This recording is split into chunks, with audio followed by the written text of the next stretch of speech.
भक्तों के भक्त कृष्ण की अनसुनी कहानी। ओम श्री कृष्ण शरणम मम। हे परमप्रिय कृष्ण, मेरा सब कुछ आपको समर्पित है प्रभु, मुझे अपनी शरण में ले लो। कहा जाता है कि श्री कृष्ण का नाम लेने से ही जीवन से सारे दुख और कष्ट मिट जाते हैं और व्यक्ति को शांति तथा परम आनंद की प्राप्ति होती है। हिंदू दर्शन शास्त्र के अनुसार प्रत्येक देवी देवता के साथ कुछ विशेष गुण जुड़े होते हैं। जब भी हम भगवान शिव के बारे में सोचते हैं तो हमारे मन में ध्यान में बैठे हुए भगवान शिव का शांत सौम्य चेहरा, जिनके माथे पर अर्धचंद्राकार शशि सुशोभित है, की छवि ही दिखाई देती है। जब हम भगवान राम के विषय में सोचते हैं तो उनके विशेष गुणों विनम्रता, कर्तव्यपरायणता तथा न्यायपरायणता पर ही ध्यान जाता है। इसी प्रकार देवी दुर्गा की छवि देवी माँ की ही तरह दिखती है, किंतु भगवान कृष्ण का व्यक्तित्व ऐसा है जिनके साथ अनेकों गुण जुड़े हैं। वे ऐसे देवता हैं जिन्होंने अपने शैशवकाल में ही पूतना जैसी राक्षसी का वध किया तथा अपनी माँ यशोदा को अपने मुंह में संपूर्ण ब्रह्मांड समष्टि के दर्शन करा दिए। उनको एक नटखट चंचल बालक के रूप में भी जाना जाता है, जो बचपन में माखन चुरा कर खाता था, जिसने विशाल नाग कालिया को हराया तथा गोपियों संग मस्ती और लीलाएं करी और बाद में कुरुक्षेत्र की युद्ध भूमि में गीता के रूप में अर्जुन को परम ज्ञान दिया। हमारे धर्म ग्रंथों के अनुसार प्रत्येक जीव कुछ विशेष गुणों सहित, जिन्हें कलाएं कहा गया है, इस पृथ्वी पर जन्म लेता है और अधिकतम ये संख्या 16 हो सकती है, जिनके होने पर वह जीव संपूर्ण अवतार हो जाता है।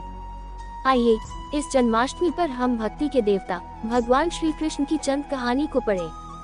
श्रीमद् भागवत में कृष्ण जन्म से जुड़ी अनेक कथाएं हैं।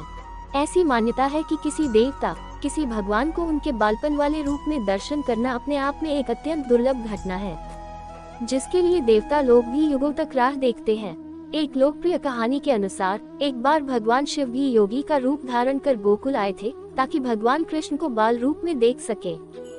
इस पूरे दृष्टांत पर अनेक भजन गाए गए हैं, तथापि इस घटना से जुड़ी हुई एक और कहानी भी है, जिसके विषय में चंद लोगों को ही जानकारी है। श्रीमद् भागवत के अनुसार ये देखकर कि भगवान शिव को भगवान कृष्ण के बाल स्वरूप में दर्शन करने के लिए किन किन कठिनाइयों का सामना करना पड़ा, ऋषि नारद ने भगवान शिव तथा भगवान कृष्ण दोनों को आमने सामने ही पूछ लिया।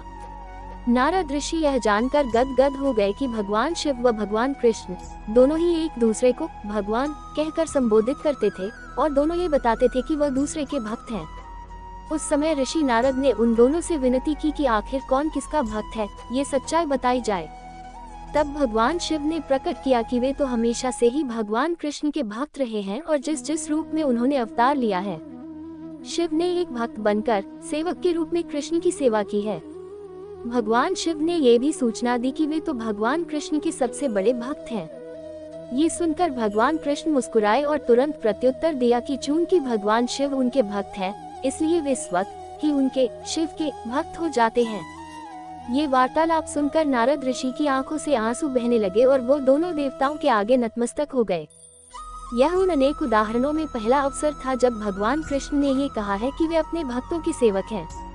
यह उस लोकप्रिय मान्यता को भी उद्धृत करता है कि भले ही श्री कृष्ण समूचे ब्रह्मांड के लिए भगवान हो, परंतु वे सदैव अपने भक्तों की इच्छाओं का ही पालन करेंगे।